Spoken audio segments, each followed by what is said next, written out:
ఆయన యందు విశ్వాసం ఉంచలేదు. అది అక్కడ.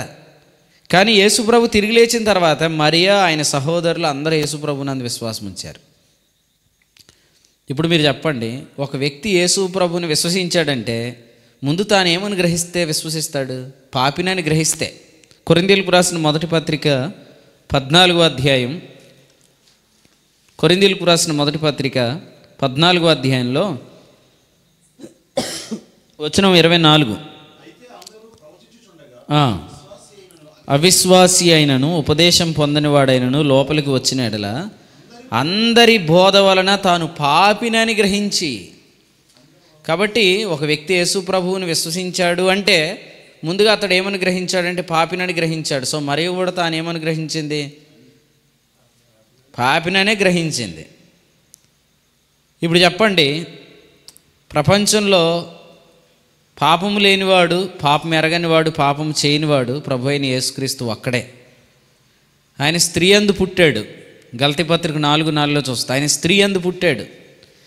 కానీ వాస్తవంగా ఆ మరియ కూడా ఆదాము అవిధేయత వల్ల పాపిగా చేయబడిందే. కాబట్టి మరియ ఎప్పుడు పరిశుద్ధురాలైంది? యేసుప్రభుని కన్న తర్వాతన, యేసుప్రభుని కనకముందా? అంటే యేసుప్రభు ఆమె గర్భంలోనికి వెళ్ళినప్పటికే మరియ పరిశుద్ధురాలా? యేసుప్రభు పుట్టి ఈ లోకంలో జీవించి చనిపోయి తిరిగి లేచిన తర్వాత ఆమె పరిశుద్ధురాలా? ఖచ్చితంగా. ఎవ్వరు కూడా ఏ క్రియ వల్ల పరిశుద్ధులు అవరు, యేసుక్రీస్తునందు విశ్వాసం ఉంచితే తప్ప. రోమా 3:26, దేవుడు నీతిమంతుడు, యేసునందు విశ్వాసం గలవారని నీతిమంతునిగా తీర్చువాడు. కాబట్టి మరియ కూడా ఎప్పుడు పరిశుద్ధురాలు, ఎప్పుడు నీతిమంతురాలు అంటే యేసు ప్రభునందు విశ్వాసం ఉంచిన తర్వాతే. ఇప్పుడు మీరు ఆలోచించేయండి, మనుషులందరినీ పరిశుద్ధులుగా చేసేవాడిని, మనుషులందరినీ నీతిమంతులుగా చేసేవాడిని, మనుషులందరి కొరకే ప్రాయశ్చిత్తం చేసేవాడిని, మనుషులందరి కొరకే పరిహారం చెల్లించేవాడిని కన్నా కూడా పరిశుద్ధురాలు కాలేదు. అసలే ఒక పరిశుద్ధుణ్ణి కనినందున ఆమె పరిశుద్ధురాలు కాకపోతే ఈరోజు మనుషులు చేసే క్రియలు అంతకంటే తక్కువే కదా. ఎందుకంటే పరిశుద్ధుడు ఆమె యందు పుట్టిన ఆమె పరిశుద్ధురాలు కాలేదు. ఆమె కూడా యేసు ప్రభునందు విశ్వాసం వల్ల పరిశుద్ధురాలు అయింది. పృథ్వీ అని అంతేనా? మరి ఇప్పుడు ప్రపంచంలో ఇన్ని స్వనీతి క్రియలు, ఎంత మంచి క్రియలుగా చేస్తున్న మనుషుడు నీతిమంతుడు ఎందుకు కాడంటే, అసలే ఇలా చెప్దాము, ఇన్ని మంచి క్రియలు చేస్తున్నారు కానీ వీళ్ళు ఎవరికి కూడా యేసు ప్రభువుని ఈ లోకంలో జన్మింపజేసే అవకాశం వారికి ఇవ్వబడలేదు. అవకాశం ఇవ్వబడిన స్త్రీ కూడా పరిశుద్ధురాలు కాలేదు. కాబట్టి మరియ కూడా ప్రభు అయిన యేసుక్రీస్తునందు విశ్వాసం ఉంచింది. ఆమె కూడా దేవుని చేత నీతిమంతురాలని తీర్పు పొందింది, పరిశుద్ధ పరచబడింది. అందుచేతనే అపోస్తల కార్యాలు 2వ అధ్యాయంలో ఆమె పరిశుద్ధాత్మను వరం పొందింది. మనం మరియ పరిశుద్ధాత్మను పొందింది అనే వివరణ కూడా 2వ అధ్యాయంలో చూస్తున్నాం. ఇంచుమించు 120 మంది కూర్చున్నారు, వారందరి మీదకి పరిశుద్ధాత్ముడు వచ్చాడు. కాబట్టి మరియ కూడా పరిశుద్ధాత్మను పొందింది. అంతకుముందు ఆమె పరిశుద్ధాత్మను పొందలేదు. పరిశుద్ధాత్ముడు పాత నిబంధనలో కొందరిని నడిపించాడు, వారిని విడిచిపెట్టాడు, కానీ వారితో ఎల్లప్పుడూ ఉండలేదు. వారితో ఎల్లప్పుడూ ఉండే ఆత్మను ఏమంటాం? వాగ్దానం చేయబడిన ఆత్మ అంటే ఎఫెసీ 1:13. ఆ వాగ్దానం చేయబడిన ఆత్మను మరియు కూడా పొందింది. కానీ ఎప్పుడంటే యేసు ప్రభువుని లోకంలో జన్మింపజేసే సందర్భంలో కాదు, యేసు ప్రభువునందు విశ్వాసం ఉంచిన సందర్భంలో. అర్థమైందా?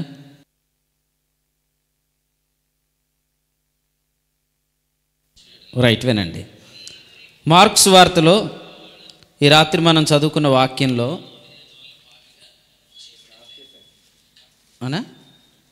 3వ అధ్యాయంలో 31 నుంచి 35 వచనాల్లో దేవుని చిత్తమును జరిగించువాడే నా సహోదరుడు, నా సహోదరి, తల్లి అని యేసు ప్రభు చెప్పారన్నమాట. మీరు ఆలోచన చేయండి,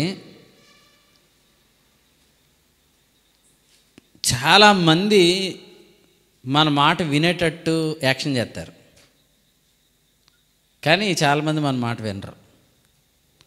యాక్షన్ చేసేవాళ్ళు ఎవరో, మాట వినేవాళ్ళు ఎవరో యేసు ప్రభుకు తెలుసు. యేసు ప్రభుకు తెలిస్తే మనకు కూడా తెలుస్తుంది. ఎందుకంటే కొరింథీయులకు రాసిన మొదటి పత్రిక 2వ అధ్యాయం ఆఖరి వచనం ఏముందంటే, మనమైతే క్రీస్తు మనస్సు కలిగిన వారము అని ఉంది.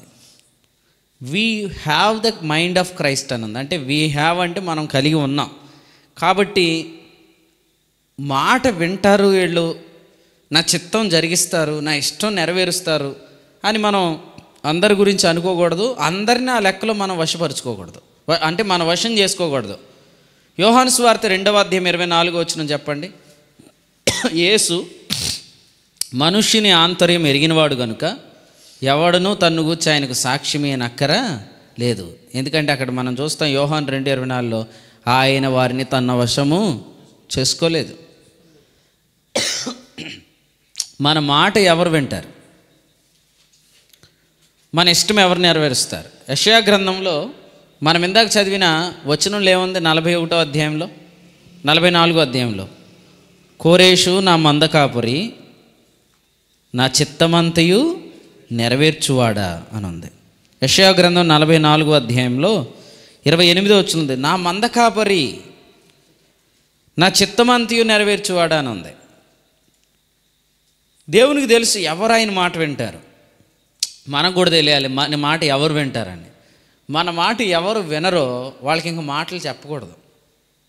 మన ఆజ్ఞ ఎవరు వినరో వాళ్ళకి ఏం ఆజ్ఞాపించకూడదు. మన చిత్తం ఎవరు నెరవేర్చరో, మన చిత్తాన్ని అనుసరించరు వాళ్ళకి చెప్పకూడదు. ఎందుకంటే వాళ్ళకి మనం ఉండే కొద్దీ బరువు అయిపోతాం. అందుచేత వీటిని మనం ఖచ్చితంగా ఎరగాలి.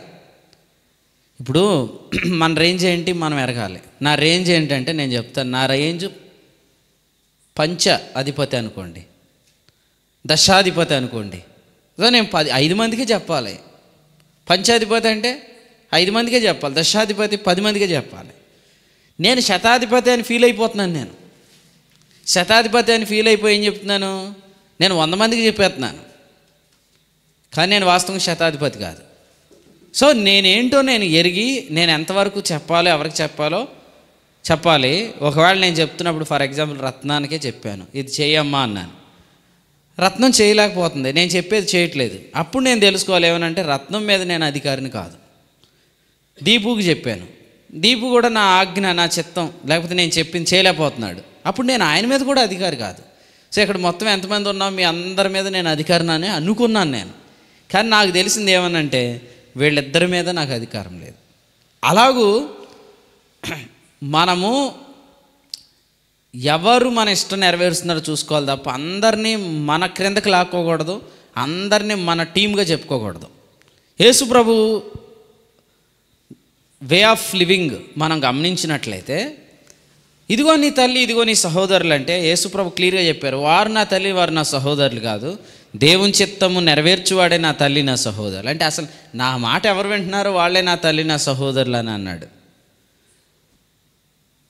ఎందుకంటే శరీర బంధాన్ని బట్టి వాళ్ళని కలుపుకున్నా నేను చెప్పేది వాళ్ళు వినరు. తర్వాత అప్పుడు ఎవరికి అవమానం? ఇప్పుడు మృత్యుంజయ రోజు ఉన్నాడు, డిసెంబర్ 25వ తేదీన అందరం లైన్ క్యూలో నిలబడ్డామన్నమాట ఫోటో కోసం. అప్పుడు ఏమన్నానంటే మైక్ ఆఫ్ చేయకే ఉంచేది. ఇప్పుడు ఏమన్నానంటే వచ్చి నుంచో అన్నాను, ఫోటోలో రాలేదు. గట్టిగా లాగాను ఆ రోజు, నాకు గుర్తుంది. ఆ రోజు లాగితే నన్ను గింజుకున్నాడు అనమాట. అంటే అప్పటికి ఆయన మీద నేను అధికారిని అప్పుడు కాదు. అప్పుడు నేను తెలుసుకున్నాను అంటే ఏంటంటే పెద్ద ఆయన ఈయన, సో ఈయన మనము ఇబ్బంది పెట్టకూడదని తెలుసుకున్నాను. ఇప్పుడు నేను చెప్పొచ్చు, ఇప్పుడు నేను చెప్తే నా మాట వింటాడు అలాగన్నమాట. అంటే మనం తెలుసుకోవాలి. తెలుసుకోకపోతే ఏం జరిగిద్దంటే అందరిలో అవమానం కలుగుతుంది. ఎందుకంటే మనం చెప్పినా వాళ్ళు ఏమనుకుంటారు, నువ్వు చెప్తే మేము చేసేదేంటి అనే యాటిట్యూడ్ ఉంటుంది, దృక్పథం ఉంటుంది. వాళ్ళకి మనము కావాలని ప్రూవ్ చేసుకోవడం కోసం వాళ్ళు నా మాట వింటారు, కావాలంటే చూడండి అని అంటే వాళ్ళు అందరిలో మనల్ని అవమానపరుస్తారు.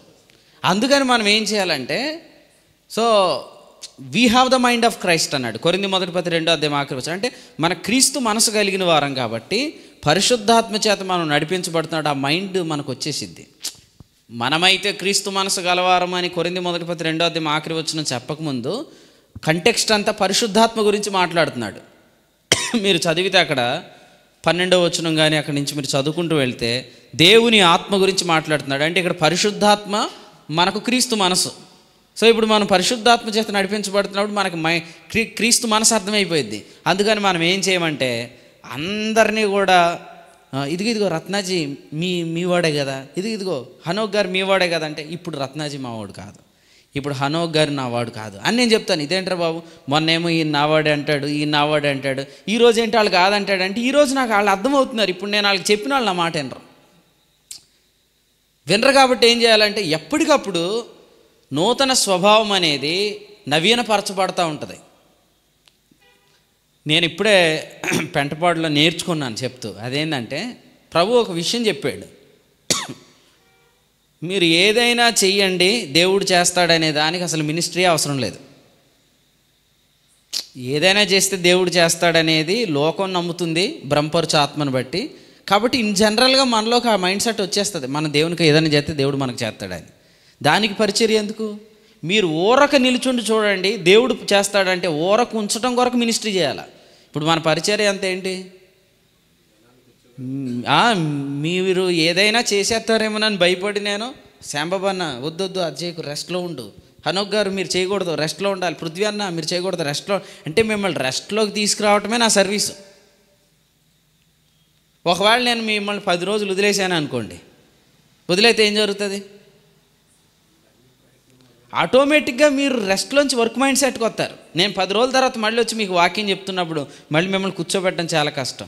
అందుకని నేను మీతో తరచుగా ఎక్కువ మాట్లాడాలనుకుంటాను, ఎందుకంటే తద్వారా మిమ్మల్ని ప్రతిసారి కూడా రెస్ట్లోకి తీసుకురావాలి. అదే నా సర్వీస్. పరిచర్య అనేది ఏంటంటే క్రొత్త నిబంధన పరిచర్య, పాత నిబంధన పరిచర్య కాదన్నాడే కాదు. కొరింథీ 2వ పత్రిక 3వ అధ్యాయంలో ఏమన్నాడు, 11వ వచనంలో అనుకుంటే ఏమన్నాడు,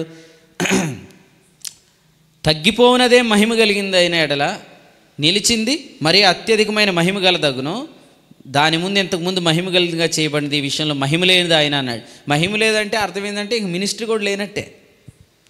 మీకు ఇలా చెప్తాను, కొన్ని కోట్లు లక్షలు పెట్టి మీటింగ్లు పెట్టారండి, ఫైనల్గా ఏం చెప్పారు, మీరు ఎలా ఉంటే దేవుడు ఇది చేస్తాడు, ఎలా ఉంటే ఇది చేస్తాడు, ఎలా ఉంటే దాన్ని నువ్వు కోట్లు పెట్టి మీటింగ్ పెట్టక్కర్లేదు. నువ్వు ప్రజలను అలా వదిలేసిన. ఇప్పుడు చూడండి, మనం తోట వేయాలంటే గ్రౌండ్ అంతా క్లీన్ చేసేయాలి, కానీ కలుపు మొక్కల కోసం మనం ఏం ప్రత్యేకమైన జాగ్రత్త ఏం తీసుకోవాలా? ఏం అవసరం లేదు. సేమ్ అంతే. ఇప్పుడు అసలు మినిస్ట్రీ రిక్వైర్మెంట్ ఎక్కడుందంటే, మనిషి ఉచితంగానే దేవుని యొక్క కృప ద్వారా మేలులు చూస్తాడు అనే దానిలోనే మినిస్ట్రీ ఉంది. ఎందుకంటే మనం అలా వదిలేస్తే ఏం జరుగుతుంది? క్లీన్గా షేవ్ చేసుకునే పద్ధతి ఉంది, కానీ గడ్డం పెరగటానికి ఏమైనా చేయాలా మనం? జెంట్స్ చెప్పండి, అది అట్లానే వచ్చేస్తుంది. కొన్ని రోజులు మనం ఫోన్లే పోయింది అనుకుంటే మిమ్మల్ని చూసేవాళ్ళు కూడా ఏంటి అలా వదిలేసి వెళ్ళి కొంచెం షేవింగ్ చేసుకోరా మొహం చూడలేకపోతున్నాం అంటారు. కలుపు మొక్కలు కూడా అంతే, సేమ్. ఏదైనా చేస్తే అద్భుతం జరుగుతుంది అనే నమ్మకాలకు ఒక సంఘము, ఒక ఉద్యోగ కూడికలు, ఒక బైబిల్ స్టడీలు ఇవేమీ అవసరం లేదు. లారీల మీద అందరినీ తీసుకెళ్ళి ఆడు కూర్చోబెట్టి చెప్పిన ఒకటి, వాళ్ళని వదిలేసినా కూడా అలాగే ఉంటారు. ఖర్చు పెట్టాల్సింది దేనికి? వీడు విశ్రాంతి దినాన్ని మన్నా కురవదన్నా కూడా వీడు గిన్నెలట్టుకొని పోతాడు కదా, ఆడికి చెప్పాలి, ఒరే నువ్వు అస్సలే నువ్వు విశ్రాంతి దినాన్ని బయట కనబడక, అది అవిధేయత. విశ్రమించకపోవటమే అవిధేయత. హెబ్రీ పత్రిక 3వ అధ్యాయం ఆఖరి వచనంలో వారు విశ్రాంతిలో ప్రవేశించలేదు అనే దగ్గర అది వారి అవిధేయత అన్నాడు. హెబ్రీ పత్రిక 4:11 కూడా ఉంది. ఇంకా కొంచెం కిందకెళ్ళి చదివితే అక్కడ ఏముందంటే, మీకు చెప్తాను వినండి. అక్కడ ఏముందంటే, ఆయన మన హృదయం యొక్క తలంపులను ఆలోచనలను పరిశోధిస్తున్నాడు అని ఉంది. ఎందుకు మన హృదయం యొక్క ఆలోచన తలంపు శోధిస్తున్నాడు? శాంబాబు గారి హృదయాన్ని ఆయన పరిష్కరిస్తున్నాడు. ఈయనేమైనా ఎక్కువ ఆలోచిస్తున్నాడా, టెన్షన్ పడుతున్నాడా, రెస్ట్లో లేడంటే నాకు చెప్తాడు, వెళ్ళి ఆయనకు వాక్యం చెప్పు. ఎందుకంటే ఆయన బాగా ఎక్కువ తీవ్రంగా ఆలోచిస్తున్నాడు, ఆయనకి రెస్ట్ అవసరం. అప్పుడు నాకు మినిస్ట్రీ ఏర్పడుతుంది. So my ministry is for your rest. నా పరిచర్య ఏంటి? మిమ్మల్ని విశ్రమింపచేయటమే. మీకు విశ్రాంతి ఒకసారి నేను క్రియేట్ చేశాను అనుకోండి సేవకుడిగా, మీ పాదాలు కడిగి వాక్యమని నీరు చేత, వెంటనే మీరు విశ్రమిస్తే మీరు అద్భుతాలు చూస్తారు. ఇక ఇప్పుడు మనకి ఏదైనా టీవీ కానీ ఏదైనా ఒక ప్రోగ్రామ్ కానీ మనం చూడాలంటే ఫస్ట్ ఏం చేయాలి? చక్కగా కుర్చీలో కూర్చొని, నిలబడి కాదు, అటు ఇటు తిరుగుతా కాదు, కూర్చొని చూడాలా. వాస్తవంగా ఇప్పుడు టీవీలు ఈ ప్రదర్శనలు ఇప్పుడు వచ్చినాయి, కానీ అసలు సిలువ మరణమే ప్రదర్శన అన్నాడు గలతీ 3:1. ప్రదర్శన ఏం చేయాలా? చూడాలంటే which position is best for seeing అంటే కూర్చోవటమే. కూర్చున్నప్పుడే మనం బాగా చూడగలుగుతాం. సో అంటే దేవుడు మనకు ఏదైనా కార్యాలు చూపించాలంటే ఖచ్చితంగా ఆయన మనల్ని కూర్చోబెట్టాలి. సో అందుకని ఇప్పుడు కూర్చోబెట్టడానికి మినిస్ట్రీ ఉంది, కానీ వాస్తవంగా మినిస్ట్రీ అనేది లేకపోయినా మినిస్ట్రీ ఉన్నా కూడా ఇది చేస్తే దేవుడు చేస్తాడనే దానికి మినిస్ట్రీ అవసరమే లేదు. దాని ఖర్చులు వేస్ట్ అన్నమాట. లోకంలో ఉన్నవాళ్ళు ఎవరైనా గ్రాంటెడ్గా రెస్ట్లో ఉండగలుగుతారు. గ్రాంటెడ్గా అంటే అసలు వాళ్ళకి ఏమి చెప్పకపోయినా, ఏ వాక్యాలు లేకపోయినా వాళ్ళు చాలా నెమ్మదిగా ఉంటారండి. అసలు అది కుదిరే పనే కాదు. ఎందుకంటే విశ్రాంతి అనేది హెబ్రీ 1:14 ప్రకారం స్వాస్థ్యం ఎవరికి మాత్రమే ఉంటుంది? కుమారులకు ఉంటుంది. అసలు లోకంలో ఉన్న వాళ్ళు ఎవరు ఆయన కుమారులు కాదు కాబట్టి రెస్ట్ అనేది ఎవరికి గ్రాంటెడ్ కాదు. లోకంలో ఎవరికి నెమ్మది ఉండదు, విశ్వాసులు కూడా ఉండదు. విశ్వాసులకు పరిచర్య చేస్తేనే అది కూడా మినిస్ట్రీ ఆఫ్ రైచియస్నెస్ చేస్తే తప్ప, నీతి కారణమగు పరిచర్య చేస్తే తప్ప విశ్వాసులు కూడా విశ్రాంతి ఉండదు.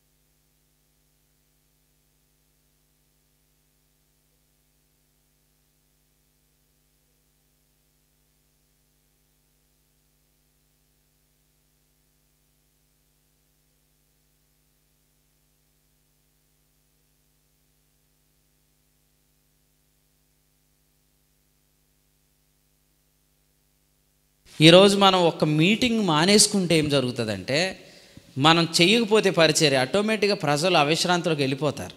ఆ భారం మనకు ఉంటుంది కాబట్టి వాళ్ళని రెస్ట్లోకి తీసుకురావాలని మనం ప్రయాసపడతానే ఉంటాం. మీరు పరిచర్య చూసుకోండి, నేను అటు వెళ్ళి వస్తాను అని వెళ్ళామనుకోండి, ఆ వ్యక్తి ముందు మనల్ని ఎరిగి ఉండేవాడై ఉండాలి. మన హార్ట్ అతనికి అర్థం అవ్వాలి, నా హృదయం అతనికి అర్థం అవ్వాలి. దావీదు యెషై యొక్క హృదయాన్ని ఎరిగినవాడు, యోసేపు యాకోబు యొక్క హృదయాన్ని ఎరిగినవాడు. వాళ్ళ డాడీ హృదయం ఏంటో తెలుసు కాబట్టి ఆ మందను వాళ్ళు చాలా జాగ్రత్తగా చూశారు. అలాగే ఒక సేవకుడు మనకు అప్పగించాడంటే ఆ మంద పైన ఎంత జాగ్రత్తగా ఉండాలంటే, ఆయన ఉంటే ఎలా చేస్తాడు పరిచర్య అలా చేయాలి. అలా కాకుండా నేను వెళ్ళి వచ్చేలోపు మొత్తం మీరు చెదరగొట్టేశారనుకోండి, ఇక మళ్ళీ భవిష్యత్తులో మీకు ఏది అప్పగించకూడదన్న బుద్ధి వచ్చేసిద్ది అనమాట. అవునా కదా? మినిస్ట్రీ అనేది అంత భారంతో కూడింది. మనమే అనుకుంటుంటే ప్రసంగం చెప్పడమే కదా అనుకుంటా. ప్రసంగం చెప్పడం కాదు మినిస్ట్రీ అంటే. అసలే మినిస్ట్రీ రాత్రి ఒక ఆమె ఇలా వాక్యం వింటా ఫ్యాన్ వైపు చూసిందనమాట. అక్క నువ్వు వాక్యం వినట్లేదు, విను అని చెప్పాను. మీటింగ్ అయ్యాక ఆమె ఏమంటుంది తెలుసా, అసలు ఎలా తెలిసిపోద్దండి మీకు అంటుంది అనమాట. అంటే ఇంకొక ఆమె అంటుంది, అసలు ఈయన వాక్యం చెప్తే అందరినీ గమనించుకుంటాడని. ఇప్పుడు మంద ప్రభువు అప్పగించినప్పుడు ప్రతి ఒక్కరి మీద మనకి చాలా బాధ్యత ఉంటుంది. అతను ఎందుకు రావట్లేదు, ఒకవేళ అతను రాకపోవడానికి కారణం ఏంటంటే ఈ బోధ కరెక్ట్ కాదని మానేశాడు, వదిలేయాలి. ఇంకా అతను ఈ బోధ కాదు, ఇది కరెక్ట్ కాదు అన్నాడంటే ఇప్పుడు ఆయన ఏదో రైట్ అయిందాన్ని ఫైండ్ అవుట్ చేయడానికి వెళ్ళాడు, వెళ్ళనివ్వాలి. కానీ ఈ బోధ కరెక్ట్ అని తెలిసిన తర్వాత కూడా మానేసి బద్దకిస్తున్నాడంటే అతని విషయంలో మళ్ళీ విచారించి అతనితో మాట్లాడుతూ అతన్ని మళ్ళీ చేర్చుకుంటూ, అలాగే అందరినీ కూడా జాగ్రత్తగా గమనించుకుంటూ ఎంతవరకు ఇది క్యాచ్ చేయగలుగుతున్నాడు, ఎంతవరకు ఆమెకు అర్థమవుతుంది, ఇలా చెక్ చేసుకుంటూ పరిచర్య చేసే భారం అనేది ఖచ్చితంగా ఈ నీతి కారణమైన పరిచర్యలో పరిచారకునికి ఉండాలి కూడా. మీరు దీన్ని బట్టి ఆలోచన చేయండి, ఎవరు మన మాట వింటారు, ఎవరు మన మాట వినరు అనేది మనం గమనించుకుంటూ వారి మీదే మనము ఆజ్ఞలు ఇవ్వాలి, పని అప్పగించాలి తప్ప మన మాట వీళ్ళు వినరు అన్న వారికి ఇంకా మనం ఏది అప్పగించకూడదు. ఎందుకంటే అది వారికి చాలా భారంగా ఉంటుంది, మనం వాళ్ళకి భారంగా ఉండకూడదు. ఎందుకంటే వాక్యంలో మనం చూస్తున్నాం కదా, పౌలు పలికిన ఒక మంచి మాట చూద్దాం. పౌలు పలికిన ఒక మంచి మాట ఫిలోమోనుకు రాసిన పత్రికలో నుంచి ఒక వాక్యాన్ని మనం చదువుకుందాం. వచనం 21, నేను చెప్పిన దానికంటే నీవు ఎక్కువగా చేతువని ఎరిగి నా మాట విందువు అని నమ్మి నీకు వ్రాయిచున్నాను. ఉందా? ఫిలోమోనుకు వ్రాసిన పత్రిక 1:21 ఏముంది? నేను చెప్పిన దానికంటే నీవు ఎక్కువ చేస్తావని ఎరిగి నా మాట విందువు అని నమ్ముతున్నాను అన్నాడు. నా మాట విందువు అని నమ్ముతున్నానని ఎందుకు అన్నాడంటే, నీవే నీ ఆత్మ విషయంలో నాకు రుణపడ్డా అన్నాడా? పైన వచనంలో ఏమన్నాడు? 19వ వచనం, నీవే నీ ఆత్మ విషయంలో నాకు రుణపడ్డావు. అంటే ఇలా చెప్పనా, పౌలు మాట ఫిలోమోను వినేటట్లుగా, పౌలు ద్వారా ఆత్మ సంబంధమైన సంగతులు ఫిలోమోను పొందుకునేటట్లుగా ప్రభువే ఫిలోమోను విషయంలో పౌలుకి ఆత్మ సంబంధమైన సంగతులు అప్పగించాడు. మీరందరూ ఎన్నడూ వినని, ఎప్పుడు మీకు తెలియని సంగతులు ప్రభు మీకు ఒకవేళ నా ద్వారా అప్పగించుంటే, మీరు మీ ఆత్మ విషయంలో నాకు రుణపడ్డారు కాబట్టి నేను ఏదైనా చెప్తే మీరు వింటారు అనే నమ్మకం నాకుంది కాబట్టి మీకు చెప్తాను. అర్థమైందా? లేదు, నీ దగ్గర నుంచి నేనేం నేర్చుకున్నాను, నాకు ఆల్రెడీ తెలుసు అన్న వ్యక్తిని కానీ అలాంటి వారిని కానీ అసలు కదిలించొద్దు. ఎందుకంటే అలాంటి వారు వినరు. ఎందుకంటే వాళ్ళు రుణపడ్డారు అనేది వాస్తవం కాదు కాబట్టి, వాళ్ళు రుణపడలేదు కాబట్టి వాళ్ళకి మనం భారం అవుతాం.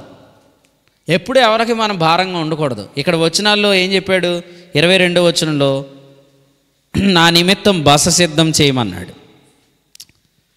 ఇలా చెప్పగలమా? నేను వస్తున్నాను, మీ ఇంట్లో ఒక 2 రోజులు ఉంటాను అనే మాట ఎవరికైనా చెప్పగలమా? ఒకవేళ చెప్పగలిగే అవకాశం ఉందా, వాళ్ళతోటి చెప్పాలి. అంతేగాని మనోళ్ళే కదా, ఎప్పుడు వెళ్ళినా మనకు భోజనం ఉంటుందిలే అని మధ్యాహ్నం వెళ్ళిపోకూడదు. వాళ్ళు మనం వెళ్ళినా కొంచెం సిస్టర్ మనల్ని రిసీవ్ చేసుకునే మైండ్ ఉందా లేదా, ఆమె మన కొరకు ఓకే అన్నవాళ్ళు వచ్చారా, ఆల్రెడీ మనం వండుకున్నాం తినేసాం, అయినా పర్లేదు నేను పెడతాను కదా, రెప్కాలాగా నువ్వు త్రాగు, నేను నీ ఒంటెలకు కూడా పోస్తాను అనే మైండ్ సెట్ ఆమెకుంటేనే మనం మధ్యాహ్నం వెళ్ళాలి తప్ప, లేకపోతే బయట భోజనం చేసి వెళ్ళాలి. మీకు అర్థమైంది కదా? ఇప్పుడు అంటే ఎంతమందిని మనం తీసుకొని వెళ్ళినా ఓపికగా లేచి మనకు పరిచయం చేసేవాళ్ళు ఉన్నారు. వాళ్ళు ఎందుకు ఉన్నారంటే వారు మనకు ఆత్మ విషయంలో రుణపడ్డారు. అది మనకు తెలిస్తే తప్ప ఆ విషయంలో నమ్మి మనం వెళ్ళాలి. అలా కాకుండా మనం వెళ్ళకూడదు. సో ఇప్పుడు పౌలు నేను ఉంటాను బస సిద్ధం చేయమని అన్నప్పుడు ఫిలోమోను దాన్ని యాక్సెప్ట్ చేయగలుగుతాడు. ఎందుకంటే కొరింథీయులకు రాసిన మొదటి పత్రిక 9వ అధ్యాయంలో ఏమని చదవండి. కొరింథీయులకు రాసిన మొదటి పత్రిక 9వ అధ్యాయంలో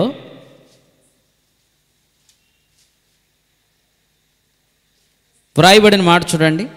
వచ్చిన 11 అన్న, మీ కొరకు ఆత్మ సంబంధమైన మేము విత్తి ఉండగా మీ వలన శరీర సంబంధమైన ఫలములు కోసుకొనుట గొప్ప కార్యమా?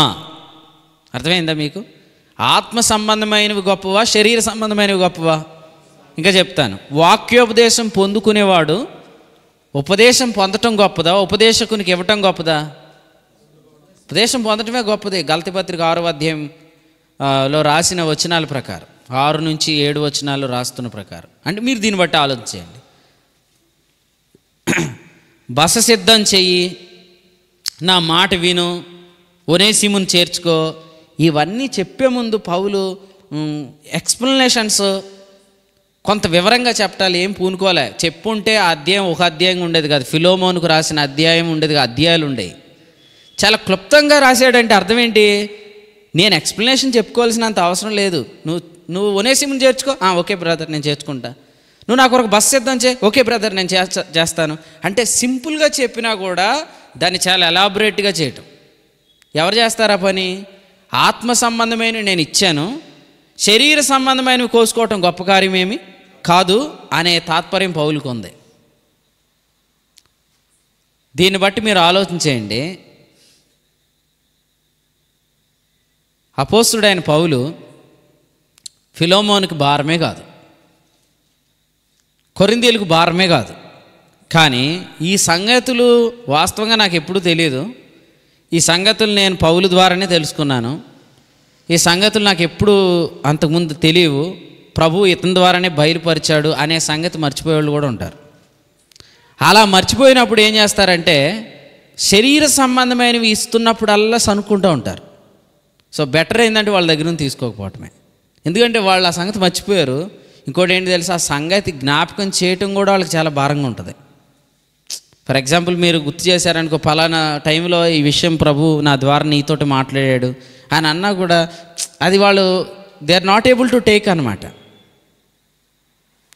మీరు ఇది కూడా చదవండి, అవసరమైతే ఒక మాట కూడా చదువుదాం. నిర్గమాకాండం 3వ అధ్యాయం. నిర్గమాకాండం 3వ అధ్యాయం, లేదా 6వ అధ్యాయం వచ్చిన 9 చదవండి. మోషే ఇశ్రాయేలీలతో అలాగు చెప్పాను, వారు మనోవ్యాకులమును బట్టి కఠిన దాసత్వమును బట్టి మోషే మాట వినరైరి అని ఉంది. అంటే వాళ్ళ హృదయం కఠినమైపోయినప్పుడు మనం మాట్లాడితే కూడా వాళ్ళకి చాలా ఇబ్బందిగా ఉంటుంది. అంత ఇబ్బందిగా ఉన్నప్పుడు మనం మాట్లాడకుండా ఉండటం మంచిది, ఏం చెప్పకుండా ఉండటం మంచిది. ఈవెన్ మీరు అంతకుముందు చేసిన ఉపకారాలను గుర్తు చేయకండి, వదిలేసేయండి, అంతే, ఏం కాదు. సారిగా అప్పుడు నీకు అది ఇచ్చాను, ఇప్పుడు నీకు ఇది చేశాను, ఇంకా వద్దే, స్టాప్, అంతే. ఎందుకంటే వాస్తవం చెప్పాలంటే ఆత్మ సంబంధమైనవి ఇవ్వటం శరీర సంబంధమైనవి పొందటం కంటే గొప్ప సంగతి. ఇంకోటి చెప్పమంటారా, దేవుడే దీవించకపోతే వాటిలో నుంచి మనం దేవునికి ఏమిస్తాం? అసలు వాగ్దానాలు పొందుకున్నాడు అబ్రహాం. వాగ్దానములు పొందుకున్న అబ్రహాము మెల్కీసెదెకుకి ఇచ్చాడు. ఎందుకు ఇచ్చాడు అంటే అక్కడే ఉంది, వాగ్దానాలు పొందుకున్నాం కాబట్టి. ఇప్పుడు వాక్కును ఆయన దానంగా ఇచ్చాడు, వాగ్దానం ఇచ్చాడు, వాక్కును దానంగా ఇచ్చాడు, వాగ్దానం మేనిఫెస్ట్ అయింది, ఆశీర్వదించబడ్డాం, ఇప్పుడు అందులో భాగం ఇస్తున్నాం, అంతేనా? అంటే ఏది గొప్పది? వాగ్దానమే గొప్పది. అయినా కూడా ఆ సంగతి మర్చిపోయిన వ్యక్తికి మీరు ఏమైనా గుర్తు చేసినా అది అతనికి చాలా భారంగా ఉంటుంది. కాబట్టి మీరు అసలు జ్ఞాపకం చేయకుండా అతని యొద్ద నుండి తొలగిపోవటం మంచిది, అతని నుంచి ముందుకు సాగిపోవటం మంచిది. మన మాట విననోళ్ళతో మనం కలిసి ప్రయాణం చేయలేం, మన మాట విననోళ్ళకి మనం ఏది చెప్పలేం. వాళ్ళని బతిమాలుకోవద్దు, వాళ్ళు లేకపోతే ఎలాగ వెళ్తానని కూడా అనుకోవద్దు. ఎందుకంటే నీతో ఇష్టంగా నడవటానికి చాలామంది సిద్ధంగా ఉన్నారు, వాళ్ళని చూసుకోవాలా. వర్పాన్ని బతిమాలుకోవద్దు. రూతు వెంబడిస్తానంటుంది కదా, ఆమె తనంతట తానే వస్తానంటుంది. వస్తానన్న వాళ్ళు తీసుకెళ్తే మంచిది, రానన్న వాడిని బతిమాలుకొని తీసుకెళ్తే ఏం జరుగుతుంది? అడుగడుగునా నువ్వు అదే చేసుకోవాల్సి వస్తుంది. ఎప్పుడే నువ్వు ఇక అత్తమాట ఇలా చేసుకుంటా ఉంటే నువ్వు కొనసాగలేవు. యేసుక్రీస్తు ప్రభు యొక్క మైండ్ మనకు రావాలి. యేసుక్రీస్తు ప్రభు జీవితంలో చాలా ముఖ్యమైన పాత్ర పోషించిన వ్యక్తులు బయట నిలబడి ఉన్నారు. కానీ యేసు ప్రభు అంటున్నారు, వారు నా చిత్తం వినలేరు, దాన్ని గైకొనలేరు. ఎందుకంటే వాళ్ళు అసలే నా చిత్తం వినడానికి, నా ఇష్టం గైకొనడానికి వాళ్ళు ఫస్ట్ ఏమనుకుంటున్నారంటే నేను కదా యేసు ప్రభువుని కన్నాను అని ఆమె అనుకుంటుంది. సహోదరులు ఏమనుకుంటున్నారు? మా నాన్న, మా అమ్మ, మా ఇల్లు, మా ఇంట్లో పుట్టినోడే అనుకుంటున్నారు. సో వాళ్ళకి అర్థం అవ్వట్లేదు. అప్పుడు యేసు ప్రభు వారికి ఏం చెప్పలేడు, వారు నడిపించలేడు. అందుకనే ఆయన ఎవరికి చెప్పగలడో, ఎవరితో మాట్లాడగలడో వారితో ఆయన కలిసి ముందుకెళ్తున్నాడు. సో మనం కూడా అంతే, అడుగడుగున అర్థం చేసుకోవాలి తప్ప ఎవరికి భారం కాకూడదు. ఎందుకంటే మనకు తెలియకుండానే ఈ విషయాలు మనం చాలా అవివేకంగా ప్రవర్తిస్తాం కొన్నిసార్లు. ఏంటంటే 10 మందిలో ఇప్పుడు హనోక్ గారు ఉన్నారు, రా బాబు నువ్వు వచ్చి ప్రార్థన చేయనంటే రావట్లేదు అనుకోండి, అది చైర్పర్సన్ అవమానించటమే. ఒకసారి దేవుని సేవకులు డానియల్ గారు ఓ మీటింగ్లో మనం ఒక సహోదరుడిని నువ్వు రా ప్రార్థన చేయంటే నేను చేయను అంటున్నాడు, అక్కడి నుంచి ఎలా ఊపేస్తున్నాడు. ఇంకో సేవకుడు ఉండి అన్నాడు, అలా బుద్ధి ఉందా లేదా నీకు, అసలు ఆ సేవకుడు పిలుతుంటే కనీసం నువ్వు ముందుకు వచ్చి నిలబడి ఓ మాటన ప్రార్థన చేసి వెళ్ళాలి, కానీ అక్కడి నుంచి ఎలాగంటే వాళ్ళని అవమానపరచడం. అలాంటి వాళ్ళు గమనించి ఇంకోసారి ప్రార్థన ఇవ్వకూడదు. అంతే. మనం ఏం చేస్తాం, వాడి చేత మళ్ళీ అనిపించుకోవడానికి మళ్ళీ పిలిచి ప్రార్థన ఇస్తాం. అట్లా చేయకూడదు. చాలా మనల్ని ఏమన్నాడంటే, నిన్న ఉదయకాలం వర్తమానంలో ప్రభు మనకి ఏం చెప్పాడంటే జ్ఞానం గురించి చెప్పాడు. దీన్ని ఏమంటారంటే బుద్ధి అంటారు, ఇంకా చెప్పాలంటే వివేకం అంటారు. అది మనకు ఉండాలి. అది లేకపోతే మనం చాలా అవమానపరచబడతాం అన్నమాట. ఒకసారి ఒక మీటింగ్ జరుగుతుందన్నమాట. అందులో కూడా మా అన్నయ్య హీరో, అందులో కూడా ఉన్నది ఈ మావిడ హీరో అందులో. ఆ సీన్లో నేనేం చేశానంటే, ఓ బ్రదర్ని సారీ చెప్పండి అని అన్నాను అనమాట. ఆయన చెప్పలేదు. కొత్త స్థలంలో మీటింగ్ జరుగుతుంది. నేను అనవసరంగా అక్కడ అది చేయటం మంచిది కాదు. అది నాది చిన్నతనం వల్ల, నాకు మెచ్యూర్ మైండ్ లేకపోవటం వల్ల నేను అక్కడే సారీ చెప్పమని అనేసాను అనమాట. ఆయన చెప్పలేదు. ఇంటికి వెళ్ళాక దానియేలు గారు నన్ను తిట్టాడు అనమాట. ఏమనంటే, ఎక్కడేది చెప్పాలో తెలియదని. కానీ అంటే ఎందుకంటే నా మాట వింటాడు, నేను చెప్పింది చేస్తాడు. వెంటనే సారీ తమ్ముడు, నేను నిన్ను ఇబ్బంది పెట్టానని అంటాడేమో, అంటే మాదిరిగా ఉంటుంది కదా నేను అనుకున్నాను. సారీ అనకుండా ఆయన వేరేలా ప్రవర్తిస్తే ఇంటికి వెళ్ళాక నాకు తిట్లు పడ్డాయి అనమాట. అంటే విననోళ్ళుని కొన్నిసార్లు మనము ఇంకా కంట్రోల్ చేసే ప్రయత్నం చేసినప్పుడు, వాళ్ళు అది కొత్త స్థలం కదా, మన చుట్టూ కొంతమంది క్రొత్త ప్రజలు ఉన్నారని లేకుండా అక్కడ కూడా వాళ్ళు ఆ అమర్యాదను వాళ్ళు ప్రవర్తిస్తారు. సో అందుకని నాయకులు ఇక్కడ ఉన్నారు కాబట్టి, మీరు రాబోయే కాలంలో నాయకులు కాబట్టి నేనేం చెప్తున్నానంటే, క్రీస్తు మనసు కలిగిన వారు అంతే. మీకు నేను స్పెషల్గా చెప్పేది, మీలో పరిశుద్ధాత్ముడు ఉన్నాడు, you have the mind of Christ. మీరు ఆత్మ ద్వారా నడిపించబడుతున్నప్పుడు మీకు అర్థమైపోయింది. ఎవరైనా ఏంటండి అంటే, పెద్దోడండి, మాస్టర్ అయినా, సార్ గారండి, ఆయన మన మాట వినండి, తెలుగుగా వెళ్ళిపోవాలి తప్ప అక్కడ ఏదో ప్రూవ్ చేసుకోవడానికి ప్రయత్నం చేయకూడదు. ఎందుకంటే మీకు ఈ మాట జ్ఞాపకం చేస్తున్నాను, యేసుక్రీస్తు ప్రభు కూడా ఆయన సర్వాధికారి అని ఉంది కదా, రోమాపత్రిక 9:5 సర్వాధికారి అని ఉందా లేదా?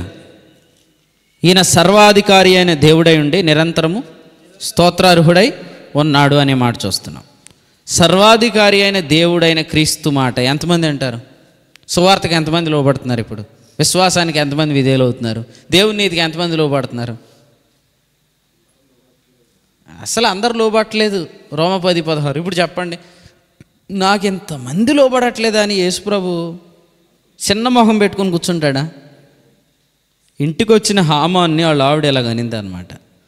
ఇంతమంది లేచి నీకు నమస్కారం చేస్తా, ఒక్క ముర్దిగా గురించి ఇలా అయిపోతున్నావు ఏంటనింది. అంటే ఆ ముర్దిగా లేచి నాకు వంగట్లేదు, నమస్కారం చేయట్లేదని అంతమంది చేస్తున్నప్పుడు ఆ ఒక్కదాని మీద ఎందుకు మనసు పెట్టుకొని బాధపడుతున్నాడు? అది వ్యాలిడ్ పాయింటే. ఈరోజు కూడా మన ప్రభు అయిన యేసుక్రీస్తు సర్వాధికారి. ఓ పాట రాశారు, ఏం రాశారు? సృష్టికర్త యేసుదేవ సర్వలోకము నీ మాట వినది. రాంగ్ సాంగ్ అది. అసలే సర్వలోకం ఆయన మాట ఎక్కడంటది? సర్వ సృష్టిని ఆయన నిర్వహించగలుగుతున్నాడు కానీ సర్వలోకంని ఆయన నిర్వహించలేడు. ఎందుకంటే లోకమంతా దుష్టుని యందు పడి ఉన్నది. యోహాను 1:5-19 సమస్తాన్ని నిర్వహిస్తున్నాడు. హెబ్రీ పత్రిక 1వ అధ్యాయం. కానీ ఈ లోక సంబంధులందరూ కూడా ఆయన మాట వినట్లేదు. ఆయన మాట వినట్లేదని నేను చిన్నోడిని అయిపోయాను అని అనుకోవాల్సిన అవసరం ఏం లేదు. ఎందుకంటే ఎవరు మన మాట వినగలరో మనం ముందుగా ఎరిగి ఉంటే ఎవరు మన మాట వింటారో కూడా మనకు అర్థమైంది. ఒకానొక సందర్భంలో లూకాసు వార్తలో ఒక చిన్న విషయం జరిగింది, అది చదువుదాం చూడండి. లూకాసు వార్త 7వ అధ్యాయం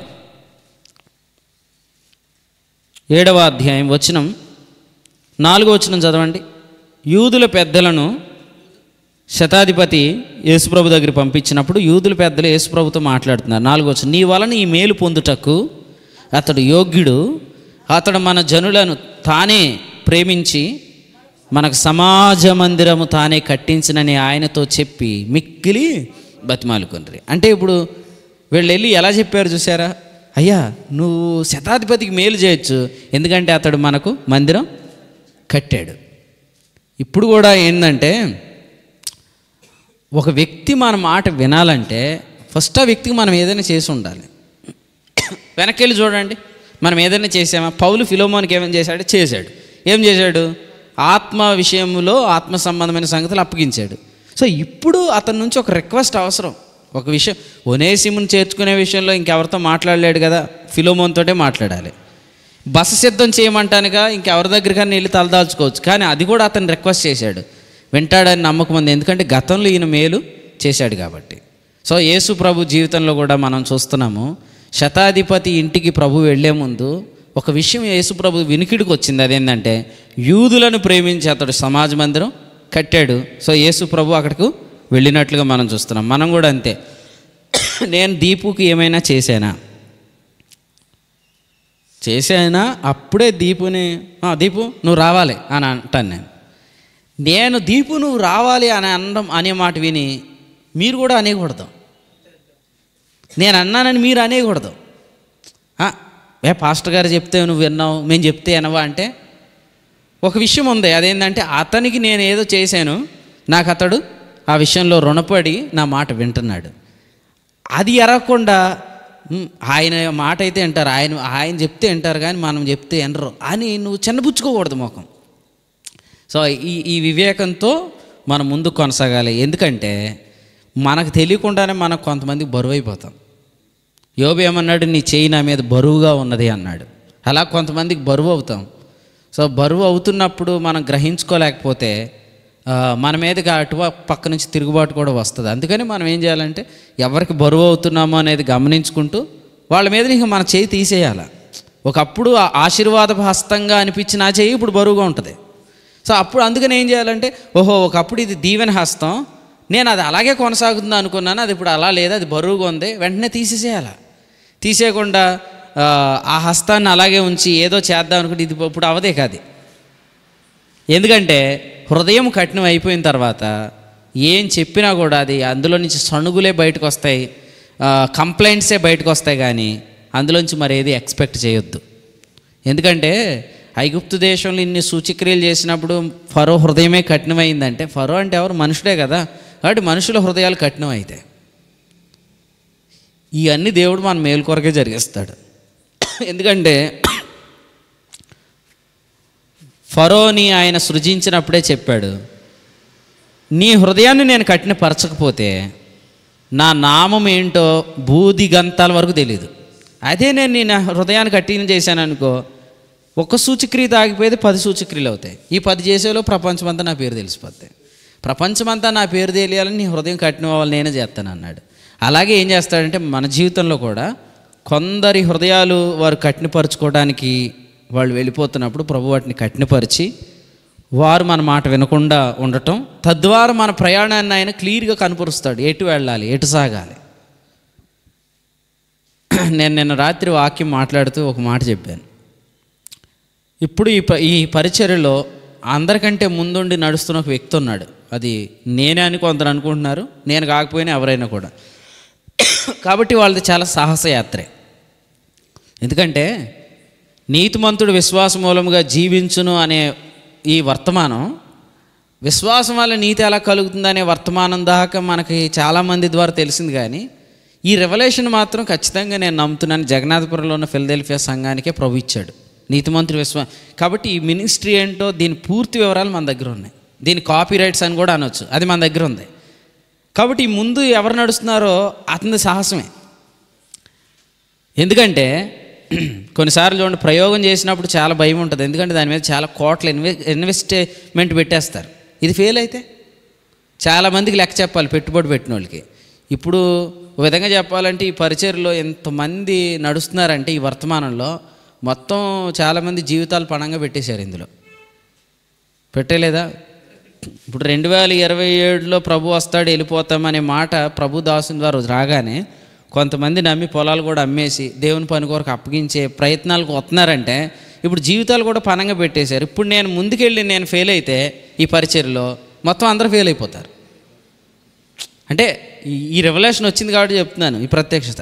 అంటే ముందు నడిచేవాడికి ఇది ఎంత కొత్తగా ఉంటుంది, ఎంత ఒక్కొక్క అడుగు వేసినప్పుడు ఇది ఎంత సాహసంగా ఉంటుంది. మీరు దీన్ని బట్టి ఆలోచించేయండి. అంటే గత రాత్రి మాట ప్రభువుని ఇచ్చాడు కాబట్టి చెప్తున్నాను. విశ్వాసపు అడుగుజాడల్లో అనేవి వెళ్తున్నవారు చప్పల చిత్తులు అయిపోతే, అంటే ఏంటంటే ఇది కరెక్ట్ కాదు కాదు కాదు ఇప్పుడు ఇదే కరెక్ట్, ఇది కాదు ఇది కాదు ఇది కరెక్ట్, ఇది కాదు ఇది కాదు ఇది కరెక్ట్ అనేవాడైతే వాడు అడుగడుగునా వాడు చెప్పే సాక్ష్యం అబద్ధమే. ఎందుకంటే యోహాను సువార్త 8వ అధ్యాయంలో ఏముంది చదవండి. రాత్రి ఈ మాట ప్రభు మాట్లాడాడు. యోహాను సువార్త 8వ అధ్యాయంలో 17వ వచనం లేదా వచనం